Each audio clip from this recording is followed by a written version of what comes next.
Hello, dear students.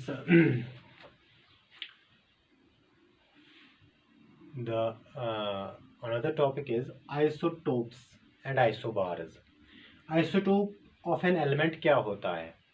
The atom of same element, एक ही element होता है लेकिन डिफरेंट एटम्स होते हैं, which have same atomic number, जिनमें अटोमिक नंबर सेम होता है बट डिफरेंट मास नंबर।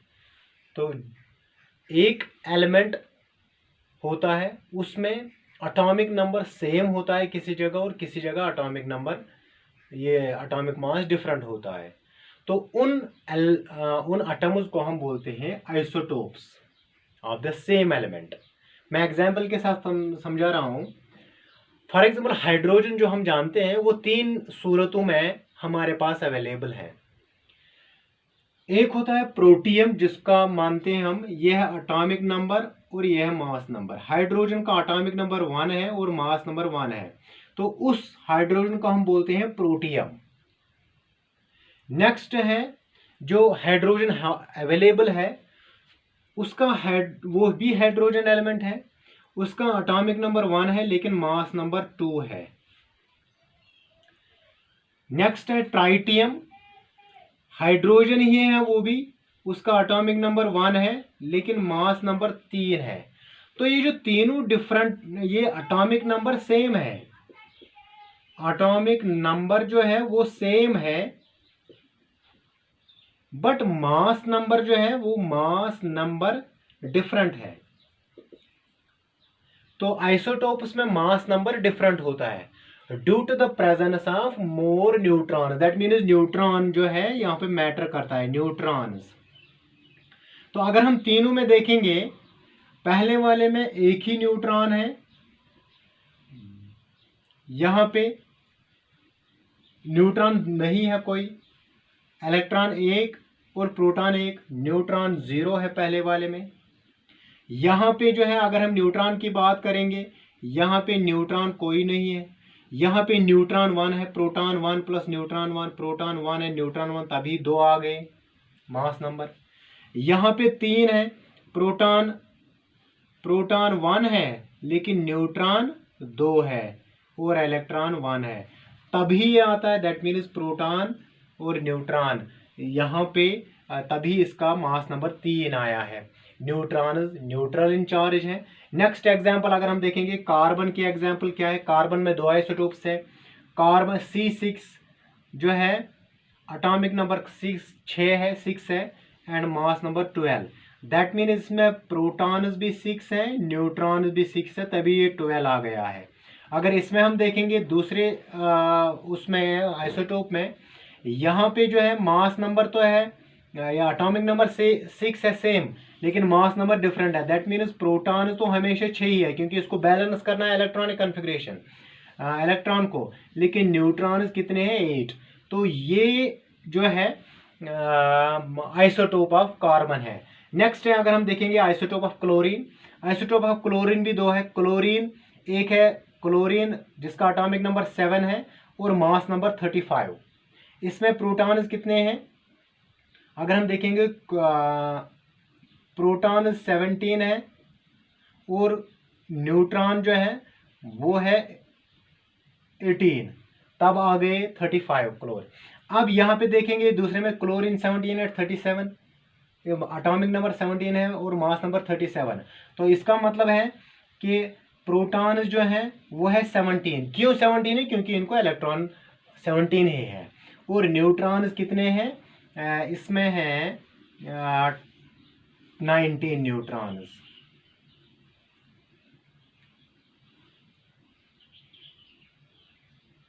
और you can say 20 neutron, sorry 20 neutrons इसमें है। तो यहाँ पे जो है ये बहुत आसान है, आपको न्यूट्रॉन्स प्रोटॉन जो है उतने ही लिखने हैं जितना एटॉमिक नंबर होगा, और फिर जो है माइनस करना होगा, फॉर एग्जाम्पल टोटल मास जो है उसको माइनस करना होगा, प्रोटॉन जो भी निकलेगा वो तो न्यूट्रॉन हो गया। अब यहाँ पे मास नंबर डिफरेंट है, इसका मास ये है, इसका मास ये है, इसका मास ये है, इसका ये 3 अलग अलग मास है। अब हम क्या मास निकालेंगे, हाइड्रोजन को फॉर एग्जांपल या कार्बन को कौन सा मास रखेंगे, हम हाइड्रोजन को ये वाला रखेंगे, ये वाला रखेंगे, ये वाला, कार्बन को ये वाला मास रखेंगे, ये वाला मास, क्लोरीन को ये वाला मास है, ये वाला, कौन सा मास रखेंगे। यूजुअली ये सारे फार्म जो है अवेलेबल नेचर में होते हैं। अगर हम एग्जाम्पल लिखेंगे क्लोरीन की, मैं यहाँ पे क्लोरीन की एग्जाम्पल बताऊंगा। क्लोरीन की एग्जाम्पल, क्लोरीन जो है वो नेचर में 2 फॉर्म्स में मौजूद है, लेकिन इन 3:1 रेशो।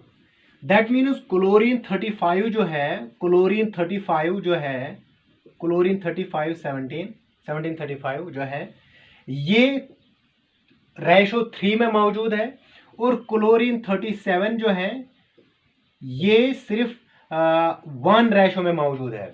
अगर हम इसको 100% करेंगे तो इसका ये मतलब है कि ये 75% नेचर में मौजूद है और ये सिर्फ 25% नेचर में मौजूद है।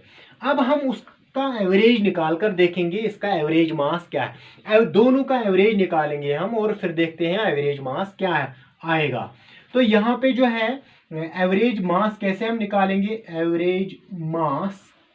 एवरेज मास कैसे हम निकालेंगे, यहाँ पे पहले हम लिखेंगे ये जो 35 वाला, ये वाला 35 वाला क्लोरीन जो है ये कितना मौजूद है नेचर में, प्लस 75, कितने में से, 100 में से, ठीक, प्लस क्लोरीन 37 जो है ये कितना है, 37 प्लस 25 मौजूद है कितने में से, 100 में से।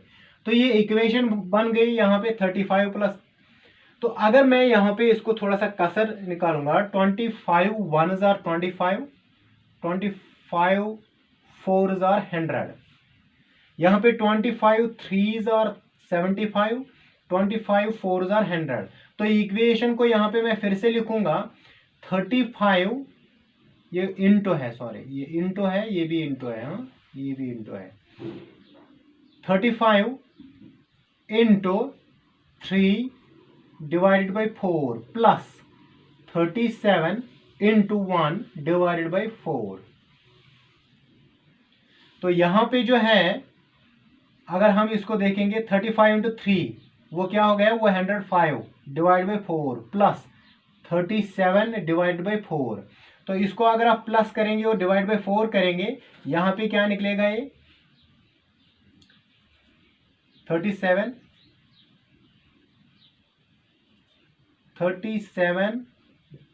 प्लस 105, ये हो गया है 7 5 4 1 142। That means 142 divide by 4। तो इसको अगर आप देखेंगे ये अप्रॉक्सीमेटली 35.5 निकलेगा। तो ये है एक्चुअल, अगर आप पीरियोडिक टेबल में देखेंगे क्लोरीन का मास है जो है 35.5। तो एक्चुअली हम एवरेज निकालते हैं, मास नंबर का एवरेज, जितने भी फॉर्म्स अवेलेबल हैं आइसोटोप्स के, उनका हम एवरेज मास निकालते हैं, फिर वही रखते हैं हम। नेक्स्ट क्या है, आइसोबार। आइसोबार क्या है, ये इसका थोड़ा सा उल्टा है, ये एटम्स ऑफ डिफरेंट एलिमेंट्स हैं।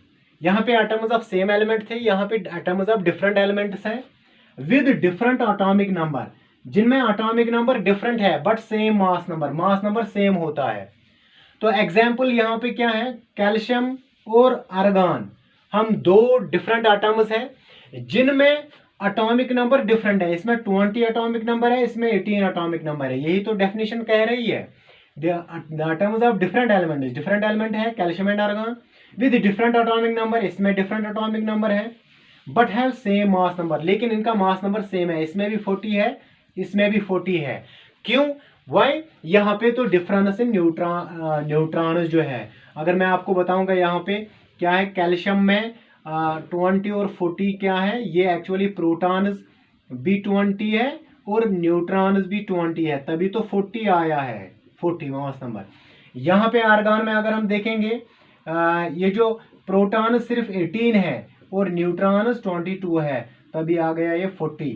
तो ये आइसोबार्स जो है ये दैट मीन्स इनमें केमिकल ये जो कैरेक्टर्स हैं, the chemical characters of isobars are different, लेकिन chemical characteristics of these the chemical characteristics of they are same, of isotopes are same. ये जो आइसोटोप्स हैं इनमें बहुत सारे यूजेस भी हैं, यूजेस ऑफ आइसोटोप्स। अगर हम देखेंगे यूरेनियम के आइसोटोप, यूरेनियम के आइसोटोप्स हम यूज कर रहे हैं as fuel in nuclear reactors, nuclear reactors. Uranium के अगर हम आयोडीन के देखेंगे आइसोटोप्स, वो हम यूज करते हैं to treat for the treatment of goitre, तो ये है यूजेस ऑफ आइसो, इनके डिफरेंट यूजेस हैं, लेकिन इनमें आइसोटोप्स में केमिकल प्रॉपर्टीज सेम होते हैं। तो it was all about the isotopes and isobars. Therefore we have completed the next lesson, that is structure of atom. We have completed. Now we will take another lesson. Thank you.